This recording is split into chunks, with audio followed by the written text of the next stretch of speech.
જે બાંધવાથી બંધાઈ જાય અને તોડવાથી તૂટી જાય એનું નામ બંધન. જે આપમેળે બંધાઈ જાય અને જીવનભર ના તૂટે એનું નામ સંબંધ. સમજો. માટીનો ઘડો અને કુટુંબ બંને એક જ સરખા છે. તેની કિંમત તેના બનાવનારને હોય છે, તોડનારને નહીં. બંનેને તોડ્યા પછી જોડવા બહુ મુશ્કેલ છે. સમજો. સમજાય તેની બંધન. સાચો માણસ એ છે જે નાના માણસોની કદર કરે, કેમ કે દિલ તો બધા પાસે હોય છે, પણ દિલદાર બધા નથી હોતા.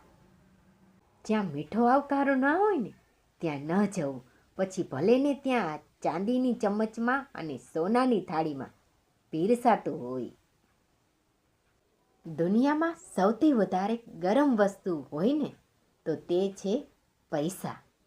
કારણ કે તે સારા સારા સંબંધોને બાળી નાખે છે. કડવું છે પણ સાચું છે કે આપણે આનંદમાં રહીએ એ જ તકલીફ છે દુનિયાને, બીજી કંઈ નહીં. આપણે જો દુઃખી થઈએ ને તો દુનિયા રાજી રાજી થઈ જાય છે. મન ભરીને જીવો, મનમાં ભરીને નહીં.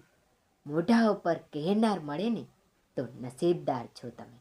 બાકી પાછળ બોલનારની લાઈનો લાગેલી છે મિત્રો. સમજો. સાચું કહી દેનાર વ્યક્તિનો ક્યારે સાથ ના છોડો.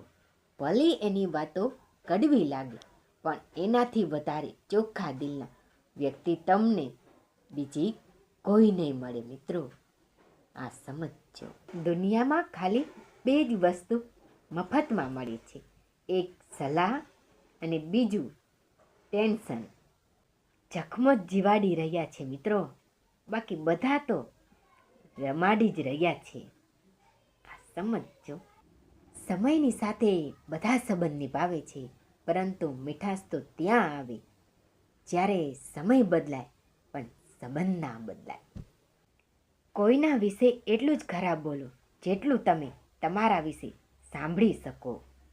સાચો ને?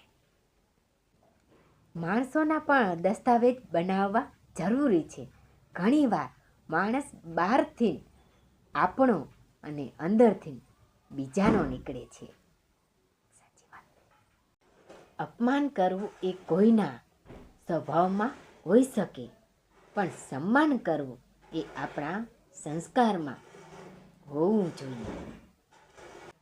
વીતેલી હોય પોતાના પર તો જ શબ્દો સમજાય છે, બાકી તો બધાને મોજ જ દેખાય છે.